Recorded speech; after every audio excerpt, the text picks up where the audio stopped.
2023-cü ildə Prezident tərəfindən qeyri-yaşayış təyinatlı bəzi tikinti obyektlərinin istismarına icazə verilməsi ilə bağlı əlavə tədbirlər haqqında fərman imzalanıb. Məqsəd, illərlə sənədsiz qalan qeyri-yaşayış obyektlərini rəsmiləşdirmək, sahibkarın əlini qolunu açmaq, iqtisadiyyata nəfəs vermək olub. Rəqəmlərə baxanda görürük ki, bu fərmanla bağlı 18 mindən çox müraciət edilib, amma bu müraciətlərin nəticəsi nə olub? Cəmi təxminən 4-5 min obyekt sənədləşdirilib. Bu deməkdir ki, hər 5 sahibkardan 4-ü hələ də nəticə ala bilməyib. Sənədləri sahibkarlar verib, amma aylarla cavab ala bilməyib. Bir idarə bir quruma göndərib, bir idarə isə yenidən müraciət etməsini istəyib. Biri razılıq verib, digəri imza atmayıb. Bu sahibkarlıq üçün ciddi bir bürokratik labirint yaradıb. Bugün sənədi olmayan obyekt nə deməkdir? Sahibkar bankdan kredit ala bilmir, obyektini sata bilmir, girov qoya bilmir, işini böyütmək istəsə də riskə girə bilmir. Nəticədə iş yerləri açılmır, pul dövriyyəyə girmir, dövlət də, vətəndaş da uduzur.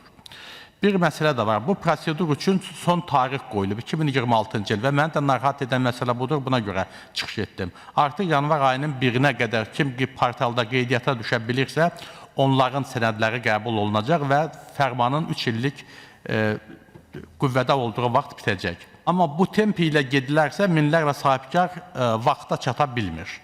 Sonra nə olacaq? Yenə problem, yenə narazılıq.